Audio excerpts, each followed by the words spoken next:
I need to carry him? I can still walk. Brienne, give me your arm. Clutching her, Jamie let them herd him across the yard to a vast, draughty hall, larger even than the throne room in King's Landing.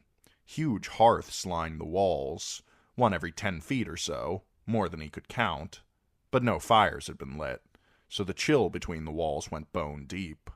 A dozen spearmen in fur cloaks guarded the doors and the steps that led up to the 2 galleries above, and in the center of that immense emptiness, at a trestle table surrounded by what seemed like acres of smooth slate floor, the Lord of the Dreadfort waited, attended only by a cupbearer. "My lord," said Brienne when they stood before him. Roose Bolton's eyes were paler than stone, darker than milk, and his voice was spider soft. "I am pleased that you are strong enough to attend me, sir. My lady, do be seated." He gestured at the spread of cheese, bread, cold meat, and fruit that covered the table. "Will you drink red or white? Of indifferent vintage, I fear. Sir Amory drained Lady Went's cellars nearly dry." "I trust you killed him for it." Jamie slid into the offered seat quickly, so Bolton could not see how weak he was. "White is for Starks. I'll drink red like a good Lannister." "I would prefer water," said Brienne. "Elmar, the red for Sir Jamie, water for the Lady Brienne, and Hippocras for myself." Bolton waved a hand at their escort, dismissing them, and the men beat a silent retreat. Habit made Jamie reach for his wine with his right hand. His stump rocked the goblet, spattering his clean linen bandages with bright red spots and forcing him to catch the cup with his left hand before it fell. But Bolton pretended not to notice his clumsiness.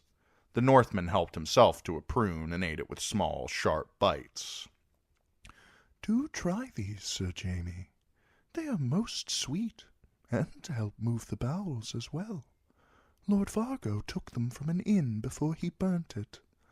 "My bowels move fine. That goat's no lord, and your prunes don't interest me half so much as your intentions." "Regarding you?"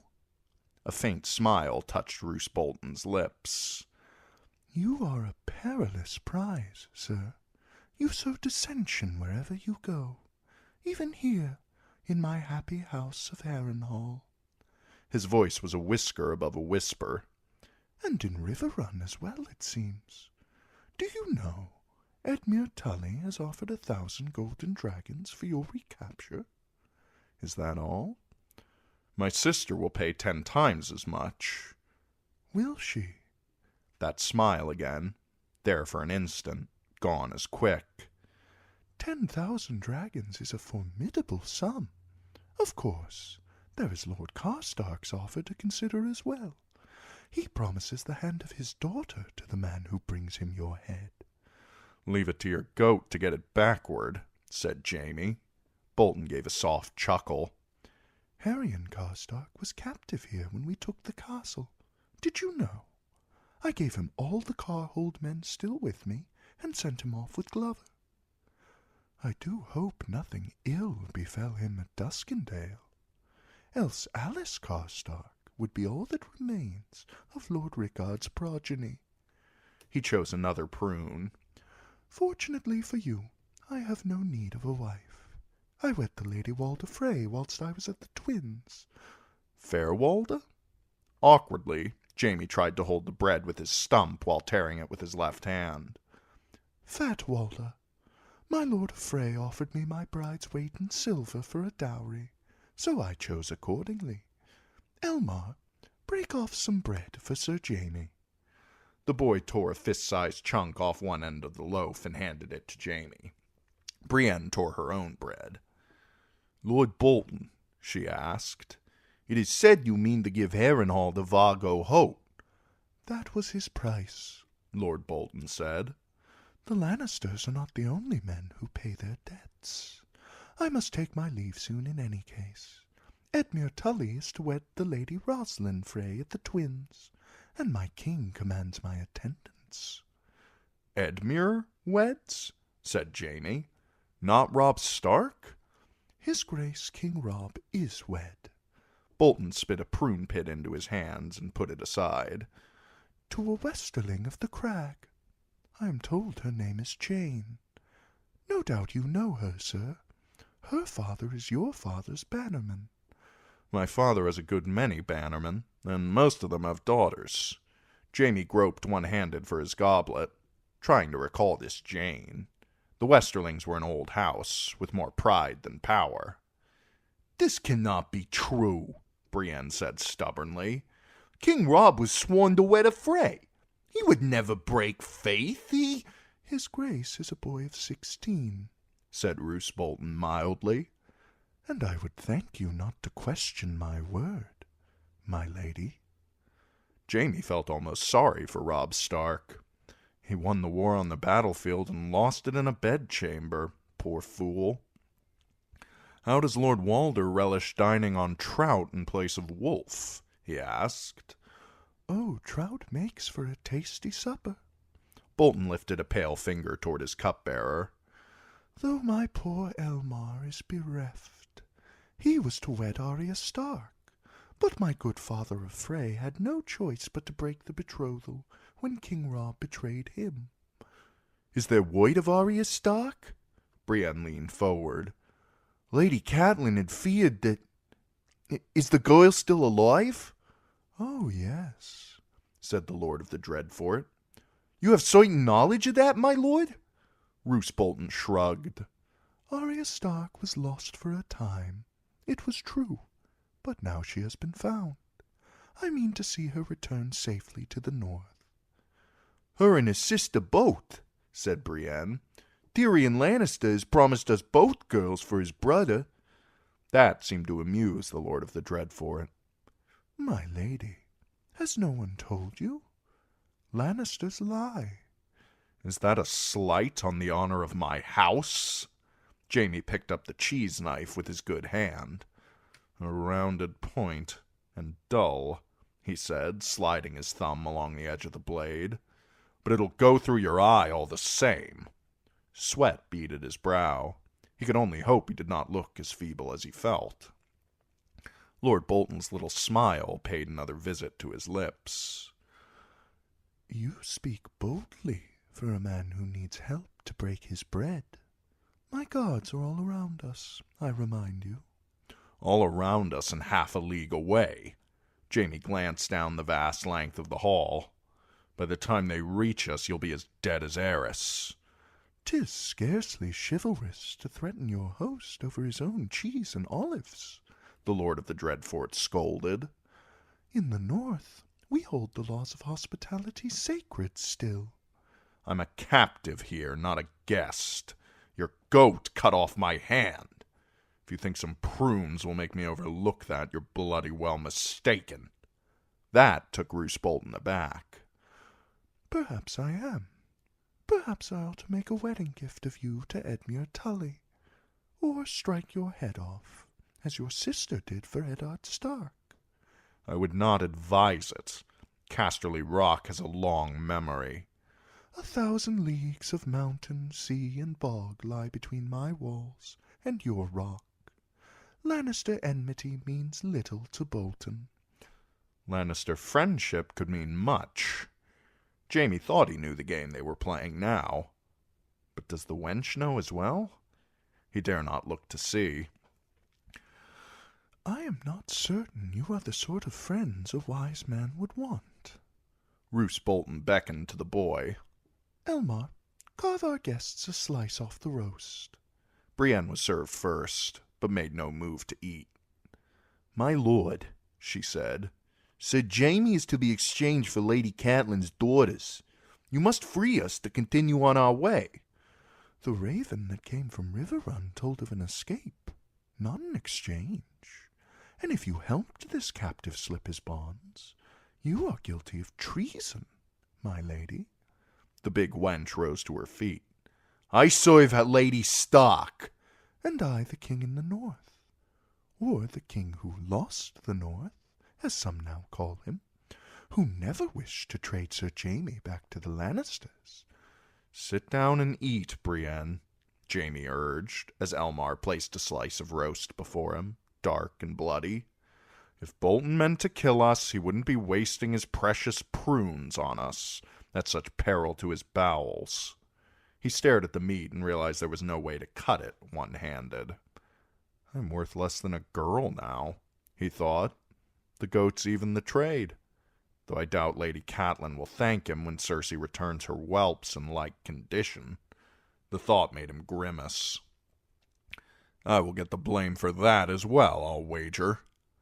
Roose Bolton cut his meat methodically, the blood running across his plate. Lady Brienne, will you sit if I tell you that I hope to send Sir Jaime on, just as you and Lady Stark desire? You'd send us on? The wench sounded wary, but she sat. That is good, my lord. It is. However, Lord Vargo has created me one small difficulty. He turned his pale eyes on Jaime. Do you know why Hoat cut off your hand? He enjoys cutting off hands. The linen that covered Jaime's stump was spotted with blood and wine. He enjoys cutting off feet as well. He doesn't seem to need a reason. None the less, he had one. Hoat is more cunning than he appears. No man commands a company such as the brave companions for long, unless he has some wits about him. Bolton stabbed a chunk of meat with the point of his dagger, put it in his mouth, chewed thoughtfully, swallowed. Lord Vargo abandoned House Lannister because I offered him Harrenhal, a reward 1,000 times greater than any he could hope to have from Lord Tywin. As a stranger to Westeros, he did not know the prize was poisoned. The curse of Harren the Black? Mocked Jaime. The curse of Tywin Lannister. Bolton held out his goblet, and Elmar refilled it silently. Our goat should have consulted the Tarbecks or the Rains. They might have warned him how your Lord Father deals with betrayal. There are no Tarbecks or Rains, said Jaime. My point precisely. Lord Vargo doubtless hoped that Lord Stannis would triumph at King's Landing, and thence confirm him in his possession of this castle in gratitude for his small part in the downfall of House Lannister. He gave a dry chuckle. He knows little of Stannis Baratheon either, I fear. That one might have given him Harrenhal for his service, but he would have given him a noose for his crimes as well. A noose is kinder than what he'll get from my father. By now he has come to the same realization. With Stannis broken and Renly dead, only a Stark victory can save him from Lord Tywin's vengeance. But the chances of that grow perishingly slim. King Robb has won every battle, Brienne said stoutly, as stubbornly loyal of speech as she was of deed. Won every battle, while losing the Freys, the Karstarks, Winterfell, and the North. A pity the wolf is so young. Boys of 16 always believe they are immortal and invincible.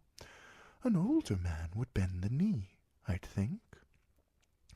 After a war there is always a peace, and with peace there are pardons. For the Robb Starks, at least. Not for the likes of Vargo Hoat. Bolton gave him a small smile.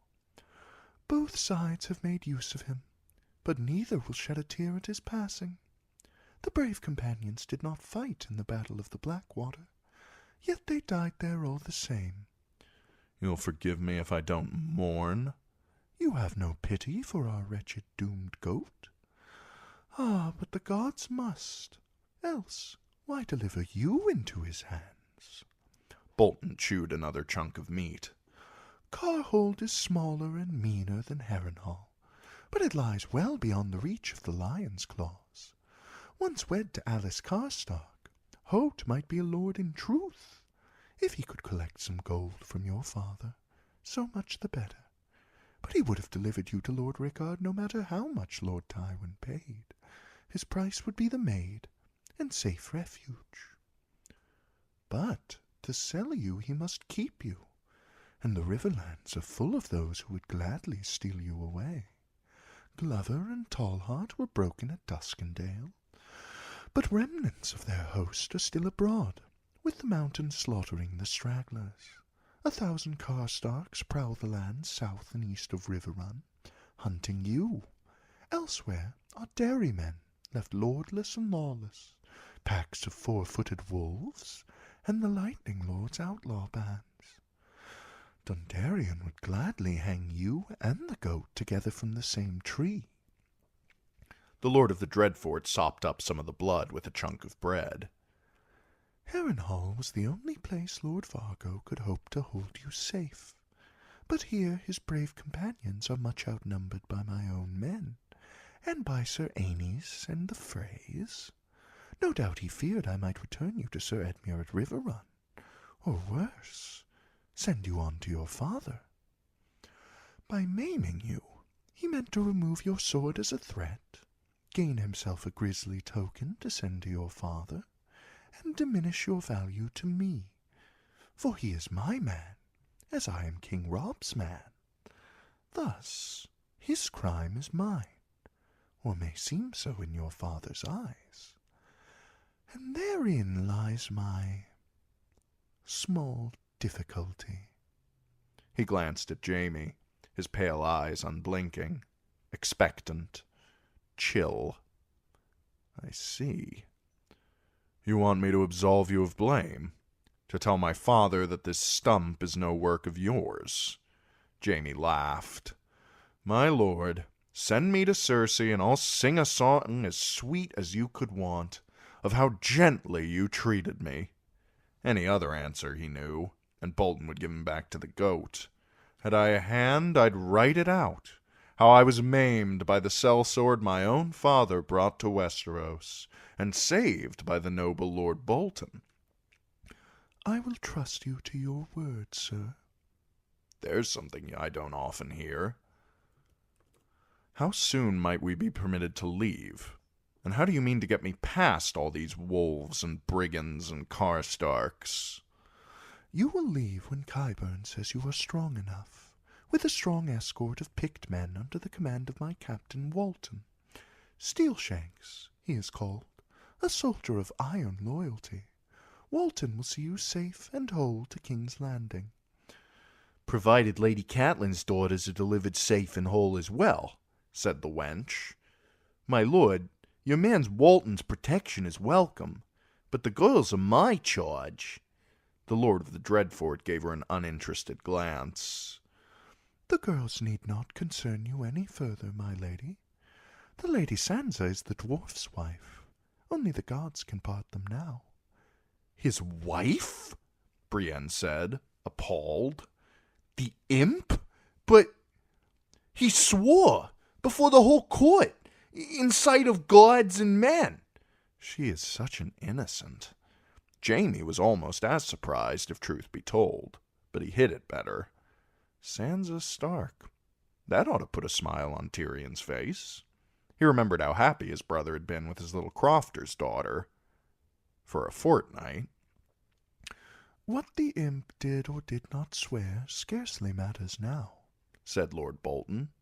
Least of all to you. The wench looked almost wounded.